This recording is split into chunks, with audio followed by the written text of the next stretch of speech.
Assalamualaikum warahmatullahi wabarakatuh. Shalom, Om Swastiastu, Nama Budaya, Salam Sejahtera bagi kita semua.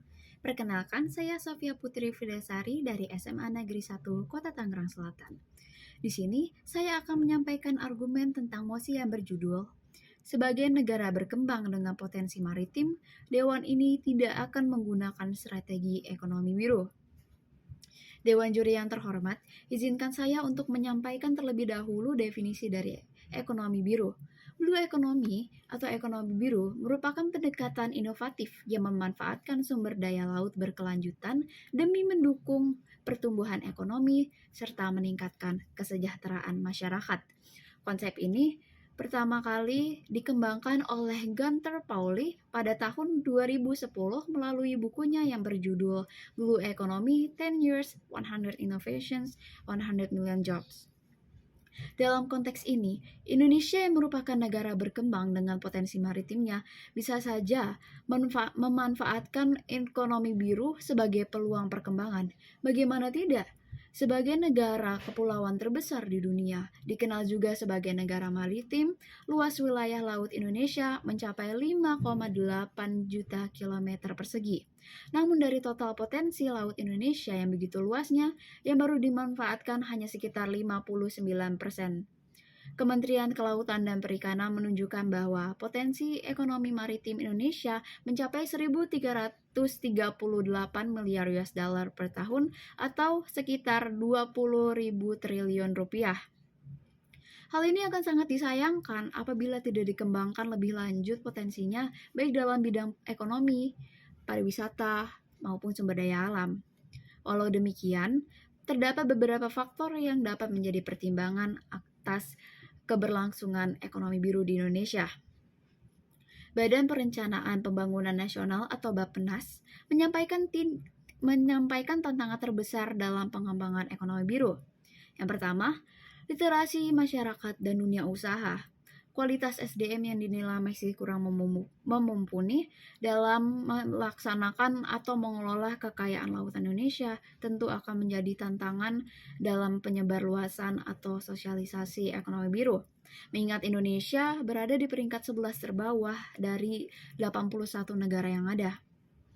Tantangan kedua adalah sisi pemanfaatan ekonomi biru yang perlu digunakan secara optimal. Dalam hal ini, dibutuhkan komitmen dan pengelolaan yang konsisten sehingga hasil yang diharapkan dari ekonomi biru dapat diperoleh. Belum optimalnya WPP dalam pengelolaan perikanan. Hal ini ditandai dari berbagai kasus seperti penangkapan ikan ilegal, kehadiran kapal asing untuk mencuri ikan, serta kesejahteraan nelayan yang memprihatinkan. Tidak hanya itu, beberapa negara juga telah mengadakan ekonomi biru. Dikutip dari walhi.or.id, melalui siaran Pers Wahana Lingkungan Hidup Indonesia dalam draft buku Ekonomi Biru versus Ekonomi Nusantara menyampaikan terkait pengalaman penerapan ekonomi biru di beberapa negara. Dari hasil yang diperoleh, yang pertama, di Zanzibar, Tanzania, dan Chile ditemukan diskriminasi gender terhadap kaum wanita dari kelola perikanan. Lalu yang kedua, di Palau dan Pohnpei, tingkat depresi stok tripang melonjak. Masyarakat kehilangan hak kelola, kesenjangan sosial, dan angka kemiskinan meningkat sejalan dengan krisis ekologi dan perubahan iklim yang signifikan. Begitu pula di Papua Nugini.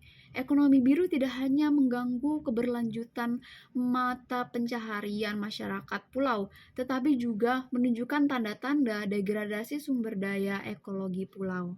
Di mana hal ini tidak sejalan dengan prinsip ekonomi biru, yaitu menggunakan bahan baku dari alam secara efisien, tidak menyisakan limbah, serta memberikan dampak sosial yang luas.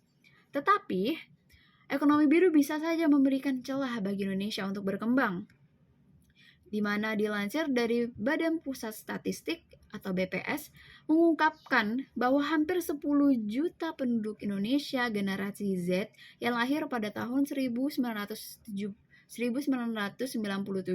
sampai 2012 atau yang berkisaran 15 sampai 24 tahun menganggur atau tidak punya kegiatan ataupun mata pencaharian. 5,2 juta orang berasal dari kota dan 4,6 juta berasal dari pedesaan. Tidak hanya itu, dilansir dari www.kominfo.go.id, tingkat kemiskinan di wilayah pesisir sebesar 4,19%. Angka ini lebih tinggi jika dibandingkan dengan rata-rata nasional. Dari jumlah penduduk miskin ekstrim sebesar 10,86 juta jiwa, yaitu sebanyak 12,5%, atau di 1,3 juta jiwa diantaranya berada di wilayah pesisir, di mana hal ini sangat disayangkan mengingat begitu banyaknya potensi yang ada di pesisir Indonesia. Nah, apabila ekonomi biru ini dilaksanakan, maka hal ini akan memberikan kesempatan terbukanya jalan lapangan kerja yang baru, sehingga hal ini akan sejalan dengan prinsip ekonomi biru, yaitu memberikan dampak sosial yang luas. Karena ekonomi biru memanfaatkan sumber daya yang ada di laut, maka untuk mencapai kualitas yang diharapkan, perlu pengelolaan dan pemeliharaan terhadap lingkungan sekitarnya. Dengan hal itu, dengan adanya ekonomi biru, masyarakat dan pemerintah dapat lebih memperhatikan lingkungan sekitarnya, sehingga perhatian masyarakat terhadap lingkungan lebih meningkat dan lebih peka. Dewan Juri yang terhormat, berbagai manfaat serta hambatan dalam pemanfaatan potensi maritim Indonesia harus segera ditanggapi. Mengingat ekonomi biru ini bisa saja menjadi salah satu kunci kemajuan Indonesia. Dilihat dari beberapa kasus seperti penangkapan ikan ilegal sampai ke testimoni berbagai negara yang telah mencoba ekonomi biru,